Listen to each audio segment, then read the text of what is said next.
What's going on, guys? This is just some leg day footage from today. This was a Monday morning leg workout. As you can see, this is 260 for my top set. I actually only hit 4 on this one. I think I was expecting around 5 or 6, but I think it was probably just a result of me working out at a different time of day. Regardless, I think my form has improved a lot. As you can see, I'm really working on setting my hips backwards before I come down with my knees. That one was a little bit of a grinder, but still got it up. And yeah, mainly for me, it's just focusing on not breaking at the knees at first. That's something that a lot of people, have a huge issue with.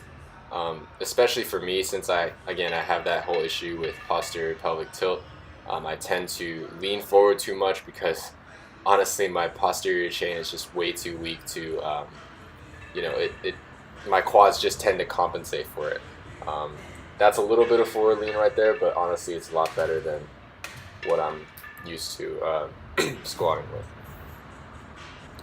So the next few sets are going to be all with 225. These are my back off sets. I did not record my 5 and 3 sets, my sets of 5 and 3 reps. That was mainly because I just completely forgot, and I had my headphones in anyway. But I mean, I decided that I should probably take over the gym sound system, and I started, I just played my own playlist, and that freed up my phone ever since then. But anyways, that was the first set of 3. This second set of 3, I think this moved pretty well. It was pretty speedy. I really just focused on getting explosive out of the bottom of the movement, which is something that I really have to work on. I usually don't really have a problem locking out if I can get out of the bottom of the movement, which is extremely crucial. And yeah, this is probably my best form in the entire workout in terms of my squats. The speed felt great right there. And finally, this was my last set of 3 with 225. Little bit hyped up there. I had to do that because honestly I was getting a bit tired at that point. But stuck with it, hit those 3 reps.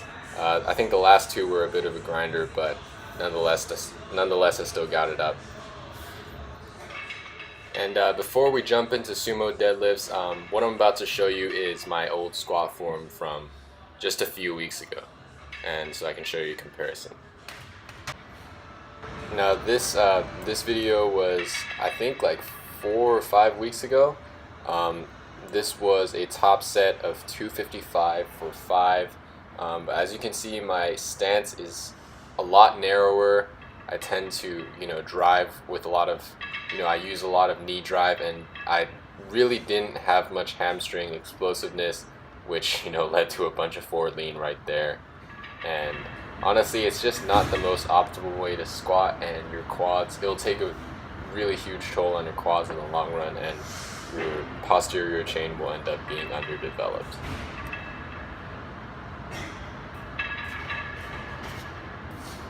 So here is just a really light warm-up set with sumo deadlifts. Now, go easy on me. I know the form is not perfect at all because honestly I do conventional a lot more than I do sumo. But I really think that for my proportions, it's not a bad idea at all to start, transitioning to at least sumo deadlifting like once or twice a week.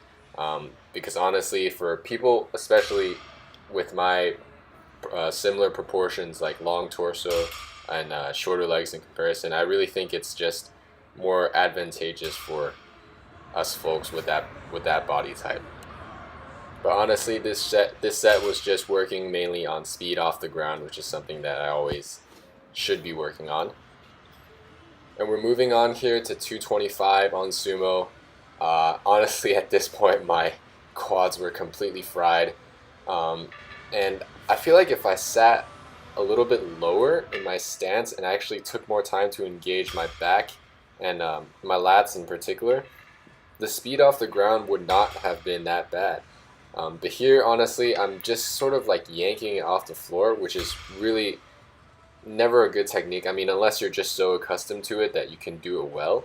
But in my opinion, I think that my speediest pulls have always been like, full lat and core engagement right there. I just completely just lean forward, relied on my quads too much. Really just sit back on your deadlifts is one of the biggest, most crucial pieces of advice that I could give you. And yeah, avoid leaning forward and shifting all the way to your quads if at all possible. And yeah, at this point, I mean, I kind of tried to hype myself up for these deadlifts. It kind of worked, but at the same time, once you're fatigued, it's just really, really hard to get the weight up on deadlifts. For me personally, deadlifts are the most taxing of the big three. I know a lot of you guys feel the same way as well.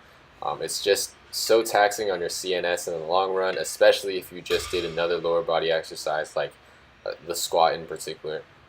It really just takes so much time to recover from, which is why I really just try to take 3 to 4 minute rests in between sets, honestly.